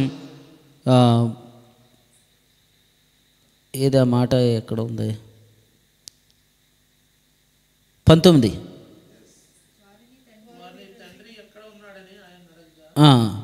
14 అండి అన్న, క్షమించండి 14. నేను ఎక్కడి నుండి వచ్చి తినో ఎక్కడికి వెళ్ళుదునో నేను ఎరుగుదును గనుక నన్ను గూర్చి నేను సాక్ష్యం చెప్పుకొని నన్ను నా సాక్ష్యం సత్యమే. ఇలా అనండి, ఎక్కడికి వెళ్తున్నాం, అసలు ఈ మినిస్ట్రీని ఎక్కడికి తీసుకెళ్తున్నాం అనేది ఎండ్ పాయింట్ మనకు తెలుసు. వేండ్ల రాజ్యం గురించి కొంచెం చెప్పండి, మీరు శ్రమల కాలం గురించి మీరు కొంచెం చెప్పండి, నిత్యత్వం గురించి కొంచెం చెప్పండి అంటే వాటి గురించి నేను విస్తారంగా మాట్లాడాల్సిన అవసరం లేదు. ఎందుకంటే శ్రమల కాలం మన భవిష్యత్తు, అంటే మనం తప్పించుకుంటాం. వేండ్ల రాజ్యం మన భవిష్యత్తు, అవునా? నిత్యత్వం మన భవిష్యత్తు. అసలు మన ప్రస్తుతం ఏంటి? అనుదినం ఈ పాప శరీరాన్ని ఎలా నిరర్ధకం చేసుకోవాలి, ఆ ట్రూత్ మన సత్యం మన పరిచర్లోనే ఉంది. ఇప్పుడు రేపు రేపు రేపు అనేది కాదు మెసేజ్, నేడు అనబడు సమయం మెసేజ్. Hebrew 3:15 శ్రమల కాలం గురించి, వేండ్ల రాజ్యం గురించి కొన్ని వందల ప్రసంగాలు అద్భుతంగా చెప్తున్నారనే వారికంటే అనుదినం మనము జీవించే విధానం ఈ పరిచర్లో మనకు దొరికింది. మనం నేడు బాగా చెప్పగలుగుతున్నామంటే రేపుటిని మనం ఆల్రెడీ డిజైన్ చేసాం. నిన్నటి గురించి కూడా మనకు బాగా తెలుసు. నిన్నటి గురించి అంటే మొన్న విన్నాం కదా, ఏమని, వెనుక చెప్పబడిన ప్రకారం అనే మాట. వెనుక చెప్పబడిన గ్రంథం గురించి ప్రభు కృపనిచ్చాడు, సువార్త అంటే ఏంటో స్పష్టత ఇచ్చాడు, భవిష్యత్తును కూడా స్పష్టంగా మనకు తెలుసు. ఒకవేళ శ్రమల కాలం గురించి ఇందాక వేండ్ల రాజ్యం గురించి ఒక క్వశ్చన్ అడిగాడు మృత్యుంజయ రాజు. అది కూడా మనం అంత బాగా చెప్పాల్సినంత అవసరం ఏం లేదు. నేను చెప్పకపోయినా మీరేం కంగారు పడొద్దు. ఎందుకంటే అసలు ప్రస్తుతం మనకు అవసరమైంది ఏది? శరీరాన్ని ఎలా నిరర్ధకం చేయాలి. రోమాపత్రిక 6, 7, 8 అధ్యాయాలు మన పరిచర్యకు ఉనికిపోటు లాంటి చాప్టర్స్ అన్నమాట. ఈ చాప్టర్స్లో ఉన్న ప్రతి రెఫరెన్స్ని స్పష్టంగా చెప్పగలిగిన సామర్థ్యం మనకి ఇచ్చాడు దేవుడు. అప్పుడు మీరు చెప్పండి, నేను ఎక్కడికి వెళ్తున్నాను నాకు తెలుసా లేదా? కాబట్టి నా సాక్ష్యం సత్యమే. నా సాక్ష్యం సత్యం కాబట్టి నన్ను వెంబడించే వారి విషయంలో నాకు భయమేం లేదు. ఇప్పుడు శ్యాంబాబు అనే 2 కొడుకులు ఉన్నాడు, వాళ్ళిద్దరిని డాక్టర్స్ MBBS చదివించాలి అనే కోరిక తన తోటి స్నేహితుడిని బట్టి ఆయనకి వస్తుంది. కానీ వస్తూనే ఈ పరిచర్యలోకి ఎప్పుడైతే వచ్చాడో, ఈ మూమెంట్లోకి ఎప్పుడైతే వచ్చాడో, ఇప్పుడు వాళ్ళిద్దరి విషయంలో వేరే తాత్పర్యం వచ్చింది. అప్పుడు అదిగో నీ వల్లే కదా MBBS చదవాల్సిన పిల్లల్ని ఎలా చేశారని ఎవరైనా నన్ను అన్నా నాకేం భయం కలగదు. వాళ్ళు నష్టపోరు. తిమోతి 1 పత్రిక 6:6 ప్రకారం ఈ దైవభక్తికి అనుగుణ్యమైన బోధలో నష్టం ఉండదు, కానీ ఇది సంతుష్టి సహితమైన భక్తి గొప్ప లాభసాధనమే. నేను ఎలా అంటాను, ఇక్కడ ఈ యవనస్తుడు ఉన్నాడు కదా, ఒక ఉదాహరణ చెప్తున్నాను. ఈయన గత దినాల్లో ఒక బలహీనతలో ఉన్నాడు. ఇక తన జీవితం ఇక ఎంతో నష్టానికి వెళ్ళిపోబోతుంది. ఇప్పుడు ఆయన ఎక్కడెక్కడో వేరే వాళ్ళ అమ్మ నాన్నలు అలిగారు కాబట్టి ఎక్కడెక్కడో వేరే సంఘాలకు వెళ్ళిపోయారు. ఆ తర్వాత అనుకోకుండా మళ్ళీ ఈ సంఘానికి వచ్చారు, ఇప్పుడు వాక్యం వింటున్నాడు. ఇప్పుడు ఈ అబ్బాయి ఆ బలహీనత జోలికి వెళ్లకుండా బయటపడ్డాడంటే ఎంత నష్టం పోయింది ఇంటికి. ఇప్పుడు తను కోరుకున్న అమ్మాయినే చేసుకున్నాడు అనుకోండి, ఫస్ట్ ఇంట్లోంచి బయటికి గంటేస్తారు. బయటికి గంటేస్తే మనోడికి ఏం పౌరుషం తక్కువ, బయటికే లేదోలా బతికేద్దామని తీసుకుపోతాడు ఆ పిల్లని. మరి ఇంట్లో ఒక మనవడు పోయినట్టేగా, ఒక అల్లారు ముద్దుగా చిన్నప్పటి నుంచి తండ్రి లేకపోయినా పెంచుకున్న అమ్మకి నష్టం కలిగినట్టేగా. ఇంత నష్టాన్ని తప్పించిన పరిచర్య మన పరిచర్యగా ఈ అబ్బాయి విషయంలో. మరి ఈ నష్టం తప్పించిన పరిచర్య MBBS చదువుకోవాల్సిన వాళ్ళు ఇలాగ ఎందుకు వాళ్ళని తర్ఫీదు చేస్తున్నారంటే అది నష్టం అవ్వదు, అసలు ఏది నష్టం అవ్వదు. మరి ఈయన ప్రాణమే పోవాలి వాళ్ళ అమ్మాయి చనిపోయినందుకు. ప్రాణ నష్టం ఎంత గొప్పది. అసలు వాళ్ళ రాజమండ్రిలో పుష్కరాల పుణ్యం అంటే ఎంతోమంది చచ్చిపోయారు. ఆ నష్టం ఎంత నష్టం, ఆ అధికారే దాని గురించి అసలు ఎప్పుడు కథలేసినా కూడా ఆయన పట్టించుకోవట్లేదు. ఎందుకంటే వాళ్ళకి ప్రాణం విలువ తెలియదు వాళ్ళకి. మరి ఈయన బ్రతుకున్నాడు ఇప్పుడు అదే రాజమండ్రి పట్టణంలో. రేపొద్దుట ఈయనే రాజమండ్రిలో ఒక మంచి సేవకుడై అంతకంటే పుష్కరాల కంటే ప్రభావంగా అక్కడ సేవ జరుగుతుంది కదా. అప్పుడు జరిగినప్పుడు ఎంత లాభం ఈ పరిచర్య వల్ల, అవునా కాదు? ఎంతోమంది అసలు నిన్నటి సాక్ష్యం ఏంటి, ఆమె విడాకులకు అప్లై చేసింది, మన సిస్టర్ గారు విడాకులకు అప్లై చేసిన ఆమె ఈ పరిచర్యలోకి వచ్చిన ఒక 1.5 రోజుల్లోనే విడాకులు మంచిది కాదు, కుటుంబ జీవితం కలిసి ఉండాలని చెప్పి తీర్మానం చేసుకోవటం ఏంటి. ఆమె వెళ్ళిపోయి డైరెక్ట్గా అడ్వకేట్స్ హెల్ప్ లేకుండా డైరెక్ట్గా జడ్జి ముందు నిలబడి నాకు కలిసి ఉండాలని ఉందంటే వాళ్ళు వెంటనే అప్రిషియేట్ చేశారు. ఆమె ఈరోజు నేను కొన్ని పాయింట్లు చెప్పలేకపోయినానని నాకు సాక్ష్యం పంపించింది. నేను మీకు రేపు చెప్తాను. 80,000 రూపాయలు కట్టాలంట, అది తప్పిందంట. ఇప్పుడు 80,000 రూపాయలు అంటే ఎంత మాట. అడుగున నష్టం లేని పరిచర్యలో ప్రభు మనల్ని ఉంచాడు. కాబట్టి ప్రభు ఏమన్నా నేను ఎక్కడికి వెళ్తున్నాను నాకు తెలుసు అంటున్నాడు. కొంతమంది చెప్పే వాక్యం బట్టి ఇలా చూడండి. మొన్న ఒక ఆయన యోహాను పత్రిక వివరణ చెప్తున్నాడు. అంతకుముందు ఒకలా చెప్పాడు, లాస్ట్ ఇయర్. ఇప్పుడు ఇంకోలా చెప్తున్నాడు. ఇప్పుడు చెప్పండి ఎంత నష్టం ఆయన వెంబడించే వాళ్ళకి. ఎందుకంటే ఇప్పుడు ప్రార్థన కంటే ఒక్కొక్కరు రారు, కుటుంబాలను వేసుకొచ్చేస్తారు, పిల్లల్ని, వాళ్ళ భవిష్యత్తుల్ని, వాళ్ళ సమయాల్ని, వాళ్ళ ఆరోగ్యాల్ని ఇవన్నీ వేసుకొని ప్రార్థనకు వస్తారు. నువ్వు తోచినప్పుడల్లా మైక్ దొరికినప్పుడల్లా ఒక్కొక్క వ్యాఖ్యానం చేస్తూ ఉంటే ఎలాగా? ఇంకొక ఆయన ఉన్నాడు, యాకోబు పత్రికలో నుంచి నాకు పోటీగా విశ్వాస క్రియల మీద ప్రసంగం చెప్పించేశాడు, క్రీస్తు న్యాయపీఠం గురించి చెప్పించేశాడు. ఇప్పుడు ఇంకొక బోధ చెప్తున్నాడు వాళ్ళకి, ఏమనంటే అసలు ఈ విశ్వాస క్రియలు అనేవి మనకు సంబంధించినవి కాదు, యూదులకు సంబంధించిందని. ఇప్పుడు వెంబడించే వాళ్ళు ఎంత వాళ్ళు ఫూల్స్ అయిపోతున్నారు, వాళ్ళకి తెలియట్లేదు, వీళ్ళు చేసేస్తున్నారు అనమాట. అందుకని మీరు ఆలోచన చేయండి, సర్వాధికారి సైతం ఆయనని ఎవరు వెంబడించాలి, ఎవరిని వెంట పెట్టుకొని వెళ్ళాలి, అది ఆయన నిర్ణయం చేసుకున్నాడు. మేము ఈరోజు ముగ్గురమే వచ్చాం, వాస్తవంగా ఇంకో కొంతమంది రావాలి. బయలుదేరే ముందు హెస్సత్ కొంచెం నాకు నొప్పి అవుతుంది అన్నదాన్ని సరే వాళ్ళని వదిలేసి వచ్చాం. మేము ముగ్గురమే వచ్చాం. యేసు ప్రభు ఎంతమందిని వెంట పెట్టుకొని వెళ్ళేవాడు కొండ మీదకి? ముగ్గురే, ముగ్గురిని వెంట పెట్టుకొని వెళ్ళేవాడు. ఇప్పుడు నేను యోహాను, ఈయన యాకోబు, ఆయన పేతురు. మాతో పాటు కారులో యేసుక్రీస్తున్నాం. మా కారు పేరు రూపాంతరపు కొండ. అంతే కదా, ఫీల్ అవ్వాల్సిన అవసరం లేదు. 8 రోజుల క్రితం వాళ్ళకి ముందే చెప్పాడు, ఏమో తెలిసి, ఎవడైనా నన్ను వెంబడించగోరినాడ్లా మీ సిలువను ఎత్తుకొని నన్ను వెంబడించండి. 8 రోజులైన తర్వాత చెక్ చేస్తే ముగ్గురు మాత్రం అందుబాటులో ఉన్నారు. ఏం ఫీల్ అవ్వాలని వెంట పెట్టుకొని వెళ్ళిపోయాడు. గెత్సేమనే తోటలో కూడా ప్రభు ముగ్గురిని వెంట పెట్టుకొని వెళ్ళాడు. మిగిలిన శిష్యులను కొంత దూరం నుంచి ప్రార్థన చేయమన్నాడు. అంటే ఇది మనం అర్థం చేసుకోవాలి. మనము ట్రావెల్ చేస్తున్నప్పుడు మనం ఎవరికైనా బరువు అయితే వాళ్ళని అక్కడ ఉండమని చెప్పి మనం ముందుకు కొనసాగాలి. ఇస్సాకు అబ్రహాం కలిసి వెళ్ళేటప్పుడు గాడిదతో పనివారితో ఏం చెప్పాడు? మీరు ఇక్కడే ఉండుడి, నేను ఇస్సాకు అక్కడికి వెళ్తాం, మొక్కుతాం, మరలా వస్తాం. 22:12 చెప్పాడు ఆ మాట, 5వ వచనంలో అనుకోండి. మేము వెళ్తాం, మొక్కుతాం, మళ్ళీ వస్తాం, మీరు ఇక్కడే ఉండండి అన్నాడు. కాబట్టి మన లైఫ్లో దేవుని చిత్తాన్ని ఎవరు గైకొనగలరు, లేదా మనం చెప్పిన మాట ఎవరు వినగలరు అనేది మనం అర్థం చేసుకుంటూ ముందుకెళ్ళాలి తప్ప ప్రజల మీద భారం అయిపోతే రేపొద్దుట మనం దీవెనని మన పక్షంలో మనం అనేసుకుంటున్నాం. మన కోడలో మనం ఏమంటాం, నా చెయ్యి దీవెనే, నా కాలు దీవెన, నీ చెయ్యి దీవెనే, నీ కాలు దీవెన అనేది నీ ఆలోచన విధానం. నీ చెయ్యి బరువు, నీ కాలు కూడా వాళ్ళని తొక్కేస్తుంది అనే ఆలోచనలో వాళ్ళు ఉన్నప్పుడు మనమేమో కాలు మోపితే ఆశీర్వాదం అని యెహోషువ గ్రంథం చదువుకుంటూ కూర్చుంటే సరిపోదు. యెహోషువ గ్రంథంలో నీవు అడుగు పెట్టిన ప్రతి స్థలం నేను నీకు ఇస్తానన్నాడు. కాబట్టి మన కాలు ఏమనుకుంటున్నాం? ఆశీర్వాదం అనుకుంటున్నాం. కానీ మన కాలు వాళ్ళు తొక్కేస్తున్నారని ఫీల్ అవుతున్నారు. అప్పుడు మనం ఏమైనా చేయాలా? నా కాలు ఆశీర్వాదమే కదా, పర్లేదు తొక్కేస్తాను, నీకు ఆశీర్వాదమే అనకూడదు, తీసేయి. నీ చెయ్యి కూడా ఆశీర్వాదం అని అనొద్దు. ఎందుకంటే ఇప్పుడు నీ చెయ్యి బరువైంది, నువ్వు దాన్ని వెనక్కి తీసుకోవాలి. సో అలాగూ ప్రభు తన జీవితంలో మరి ఎలా చెప్పాలంటే యేసు ప్రభు ఎన్నో తృణీకారాలు ఎదుర్కొన్నాడు. 6:66 మీరు చదివితే యేసు ప్రభు శిష్యుల్లో అనేకులు అప్పటి నుండి ఆయనను వెనక్కి తీసి వెళ్ళిపోయినప్పుడు ప్రభు నోట వచ్చిన ప్రశ్న ఏంటి తెలుసా? మీరు కూడా వెళ్ళిపోవాలని ఉన్నారా అన్నాడు. ఆ ప్రశ్న సాధారణంగా ఒక మనుషుడు అడిగినట్టే ఉంది. ఎందుకంటే ఆయన మన బలహీనత యందు మనతో సహానుభవం లేనివాడు కాడు. కాబట్టి ఆయన కూడా ఆ ఎమోషన్స్ గుండా, ఆ ఫీలింగ్స్ గుండా ఆయన ప్రయాణం చేశాడు. ఇంతమంది వెళ్ళిపోతున్నారు, రేపొద్దు పేతురు వెళ్ళిపోతాడు అంటే వాళ్ళలో నుంచి తెలుసుకున్నాడు ఏమనంటే, వీళ్ళు నన్ను వెంబడిస్తుంది నిత్య జీవ మాటల కొరకు. కాబట్టి ఆ మాటల కొరకు వెంబడిస్తున్నారంటే వీళ్ళు నాతో ఉంటారు కాబట్టి ఇప్పుడు ఏం చెప్పగలుగుతావు? నువ్వు వెళ్ళు, గాలం వేయి, ఓ చేప వస్తుంది, అందులో నీకు షెకిల్ దొరికిద్ది అంటే ఫస్ట్ అసలు గాలం వేస్తే చేప రావటం బాగానే ఉంది, అందులో షెకిల్ ఎలా ఉంటుందా అని అడిగేవాడైతే చెప్పలేం కదా మనం. నానా కట్టెలు ఉన్నాయి, నిప్పు ఉంది, గొర్రెపిల్ల లేదంటే ఆ పర్వతం మీద చూసుకుంటాడంటే క్వశ్చన్లు అడిగేవాడైతే అక్కడ ఎవడ పెట్టాడు, అక్కడ ఎలాగొచ్చిద్ది, అక్కడికి ఎవరైనా నువ్వు ఇంత రాత్రి వెళ్ళి పెట్టావా అని క్వశ్చన్లు అడిగేవాడు మనం చెప్పలేం కదా. కాబట్టి ఈ క్వశ్చన్స్ ఏమి అడగనోడిని వెంట పెట్టుకొని వెళ్ళాలి.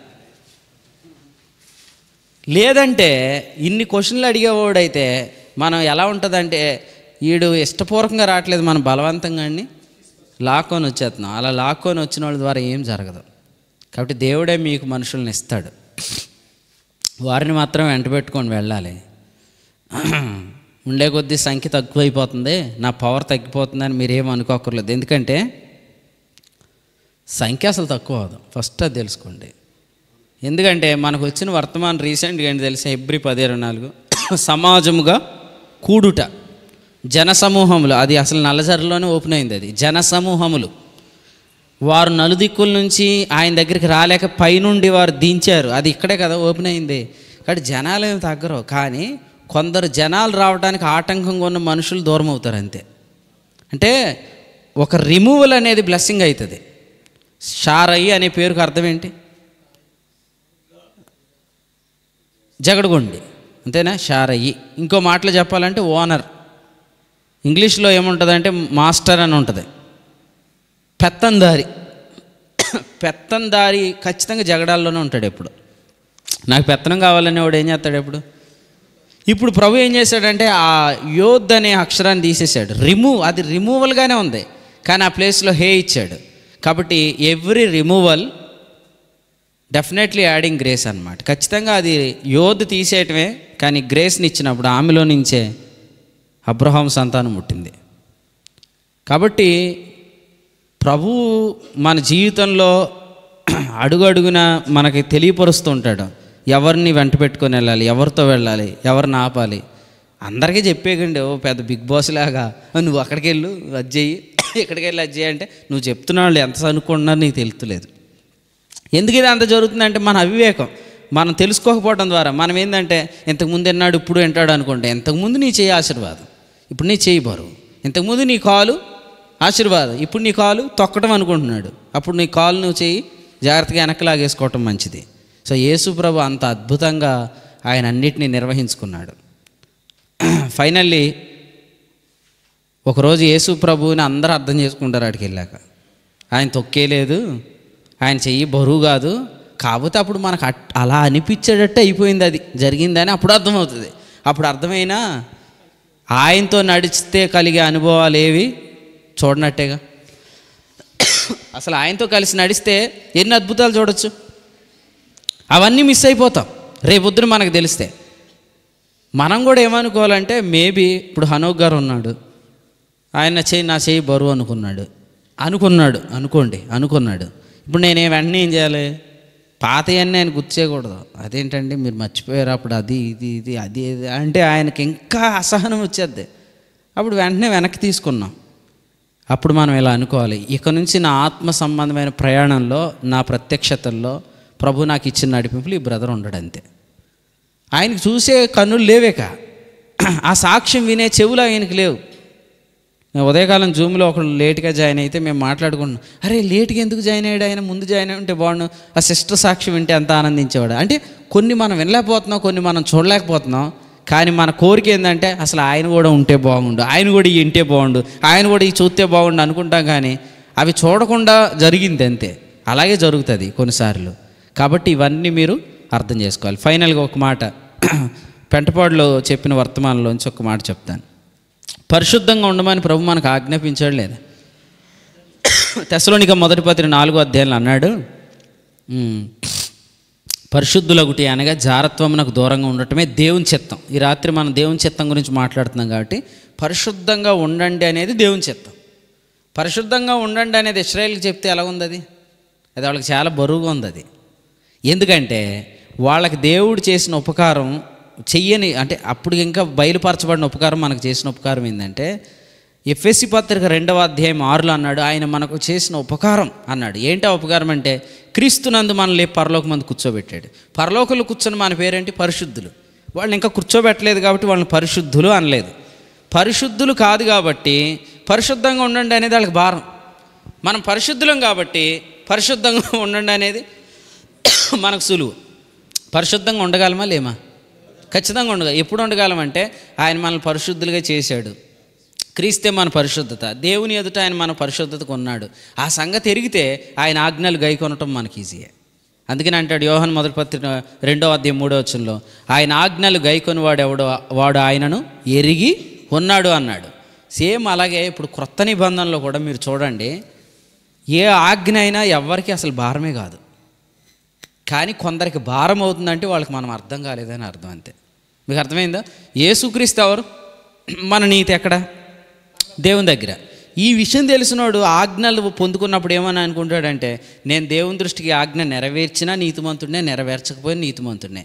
ఎందుకంటే ఆజ్ఞ నెరవేర్చడం ద్వారా ఇప్పుడు నీతి ఏమి కలగదో, ఎందుకంటే క్రీస్తు యేసే దేవుని ఎదుట నా నీతి అనుకుంటాడు. అప్పుడు ఆజ్ఞ చేయటం అతనికి వరంగా, వాగ్దానంగా ఆత్మ ద్వారా కలుగుతుంది. అంతకుముందు నీతిమంతుడు అవటానికి చేయాలన్నప్పుడు మన శరీరం ద్వారా నెరవేర్చాలి, హెబ్రీ 7:16. ఇప్పుడు పరిశుద్ధాత్మ ద్వారా ఆజ్ఞ నెరవేర్చబడుతుంది. ఒకవేళ ఎవరైనా ఇచ్చిన ఆజ్ఞలు చేయట్లేదంటే దేవుణ్ణి వాళ్ళు ప్రేమించట్లేదు అన్నాడు. అసలు చేయట్లేదంటే అర్థం ఏంటి? వాళ్ళకి ఆయన ఏంటో అర్థం అవ్వలేదు. ఇప్పుడు మిమ్మల్ని అడుగుతాను, నేను మీకు కృపగా కనిపిస్తున్నాను, ధర్మశాస్త్రంగా కనిపిస్తున్నాను? మామూలుగానే. బిస్కెట్ ప్యాకెట్ ఏం తేలేదుగా మీరు? ఏం తమ్ముడు ఆపేవా?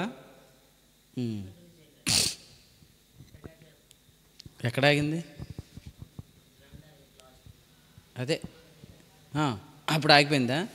ఇప్పుడు చూడండి, ఇప్పుడు నేను కృపగా ఉన్నాను అనుకోండి, దాని అర్థం ఏంటంటే నేను ప్రతిసారి మీతో మాట్లాడినప్పుడల్లా మీరు అది చేయట్లేదు, మిమ్మల్ని దేవుడు ప్రేమించట్లేదు, ఇది చేయట్లేదు, మీరు దేవుని దృష్టికి నీతిమంతులు కాదు, మీరు ఎలా ఉండట్లేదు, మీరు దేవుని దృష్టికి పరిశుద్ధులు కాదు అని నేను చెప్తాను. కానీ నేను గ్రేసే కాబట్టి మీకు ఎల్లప్పుడూ నేను ఏం చెప్తున్నాను? దేవుని ఆజ్ఞలు మీరు పాటించినా పాటించకపోయినా ఫస్ట్ మీరు దేవునికి ప్రియులు, నీతిమంతులు, పరిశుద్ధులు, సో ఈ ఆజ్ఞలు పాటించండి అని చెప్తున్నాను. అలాంటప్పుడు నేను కృపే అయితే, నేను నిజంగా ధర్మశాస్త్రం కాకపోతే నా స్వభావం, నా క్యారెక్టర్, అప్పుడు నేను చెప్పే ఆజ్ఞలు భారంగా ఉంటాయా, సులువుగా ఉంటాయా? ఖచ్చితంగా సులువుగానే ఉంటాయి. మీకు కష్టంగా ఉంది, నేనేం చెప్తున్నానో అసలు మీరు వింటలేదు అనుకోండి, దాని అర్థం ఏంటంటే నేనేమి ధర్మశాస్త్రం అయిపోలేదు, నేను కృపనే, కానీ నేను కృపని మీరు ఎరగట్లేదు. అది అదనమాట. అందుకనే ఎవరైనా మనం చెప్పిన మాట వినకపోతే మొహం చెనబుచ్చేసుకొని నన్ను పట్టించుకోవట్లేదు, నన్ను లెక్క చేయట్లేదు అని బాధపడే కంటే అతనికి నేనేంటో తెలియలేదు, అతను నన్ను తెలుసుకునే పనిలో లేడు, ప్రస్తుతం తెలుసుకోవటానికి ఇంట్రెస్ట్ లేదు కాబట్టి నేను ఏది చెప్పినా కష్టంగానే ఉంటుంది. అందుచేత మనం ఏం చేయాలంటే, దేవుడు ఏమన్నాడు తెలుసా? తెలియబడని వాడు ఇంకా తెలియబడని వాని కానీ ఉండనిమ్మ అన్నాడు లేదా? కొరింథీ 1:14 ఆఖరి వచనంలో అదే అన్నాడు. ప్రకటన గ్రంథం 22 ఆఖరి వచనం, తెలియబడని వాడు తెలియబడిన. ఇప్పుడు కొంతమంది అసలు మాకు దేవుడే తెలియదు అన్నట్టుగా పోజ్ ఎత్తున్నారు అనుకోండి, వాడికి దగ్గరికి వెళ్ళి నీకు దేవుడు తెలియపోతావేంట్రా, మొన్న డిసెంబర్ నెలలో దేవుడు ఏం చెప్పొద్దు అంటున్నాడు, ఆయన అలా ఉండి అంటున్నాడు, ఆయనే చెప్తున్నాడు. మనమేమో నువ్వు అలా ఉండదేవా, నేను ఒకసారి వెళ్ళి మాట్లాడేస్తానని ఫోన్ చేసేసి నీకు ఆయన తెలియపోతామంటే అది కాదు ఇది కాదు ఏం వద్దా అంటున్నాడు, నేను చేయొద్దా అంటున్నాడు, నువ్వు ఆయన దగ్గరికి వెళ్ళి మాట్లాడద్దా అంటున్నాడు. చూసారా ఆయన నేచర్ ఎలా ఉందో? మనం కూడా అంతే. మనం కూడా ఏంటంటే కొందరు మనం చెప్పిన మాట మరీ బొత్తిగా తృణీకరిస్తున్నారు అనుకో, అండ్ మనం ఏం చెప్తున్నాం అదే రివర్స్గా చేస్తున్నారు అనుకోండి, మనం ఏమనుకోవాలంటే అయ్యి బాబోయ్ నన్ను ఎలా తేలిగ్గా తీసేస్తున్నాడు, లెక్క లేకుండా చూస్తున్నాడు అని బాధపడకూడదు. అతనికి మన కృప అని మనకు తెలుసా లేదా? ఫస్ట్ ధర్మశాస్త్రం అయితే ఏం చేయలేం, కృప అయితే మాత్రం నువ్వు చెప్పింది ఖచ్చితంగా భారమైంది కాదు, అయినా చేయట్లేదంటే ఆ వ్యక్తి నిన్ను ఎరగట్లేదు, ఆ వ్యక్తి నిన్ను తెలుసుకోవట్లేదు. నిన్ను తెలుసుకోనోడు నీ మాట వినాలని కోరుకోవడం కంటే నిన్ను తెలుసుకోవడానికి చాలామంది వచ్చి కూర్చున్నారు, వాళ్ళకి ఈ ఆజ్ఞలు. అంతేగాని బయట మరియా సహోదరులు నిలబడితే వాళ్ళ దగ్గరికి వెళ్ళి మీరు రండమ్మా, మీరు లేకపోతే అసలు చాలా లోటు కనపడుతుంది అని అనుకునే బదులు కూర్చున్న వాళ్ళని మరీగా సహోదరులుగా తయారు చేయాలి. సో అది మినిస్ట్రీ. సో ప్రభు ఇటు నడిపి మీ అందరికీ దయచేయను గాక. ఏ మనుషుడు కూడా పరిశుద్ధాత్మకు వేరుగా గొప్పవాడేం కాదు. కాబట్టి ఇప్పుడు ఏ మనిషిలోనైనా పరిశుద్ధాత్మను ఊదితే మళ్ళీ ఆ వ్యక్తి అంతకంటే గొప్పవాడు అవుతాడు. అర్థమైందా? అందుకని ఆ వ్యక్తి లేదు, ఈ వ్యక్తి లేడు, ఇప్పుడున్న వాళ్ళందరూ ఏమో అమాయకులు, వాళ్ళకి అంత తెలివి లేదు అనుకోవద్దు. ఒకవేళ నిజంగా అది మనిషి తెలివే అనుకోండి, అది మనకు ప్రయోజనం కాదు కదా. అది పరిశుద్ధాత్మ వల్ల వచ్చిన తెలివి అయితే ఇప్పుడు అదే పరిశుద్ధాత్మను ఇప్పుడు ఉన్నవాళ్ళు ఊదు, వాళ్ళు అంతే తెలివి అవుతారు కదా, మనకు లాస్ ఏమి ఉండదు ఇక్కడ. ప్రభు మీకు వివేచన కృప అనుగ్రహించును గాక. కృపగల తండ్రి మీకు వందనాలు చెల్లిస్తున్నా. నల్లజర్లలో ఉన్న ఈ పరిశుద్ధ సన్నిధిని మీరు ప్రేమించి మీరు విడుదల చేస్తున్న మీ గ్రంథానికే వందనాలు. లైవ్ కొంత డిస్టర్బెన్స్ అయినా ఇక్కడున్న మేమందరం వాక్యం వినే కృప ఇచ్చారు. అలాగే లైవ్లో ఉన్నవారు ఎంతవరకు వారు వినలేకపోయారో అది కూడా వారికి దయచేయమని యేసు ప్రభు నామంలో స్తోత్రించి ప్రార్థిస్తున్నాం మా పరమ తండ్రి, ఆమేన్.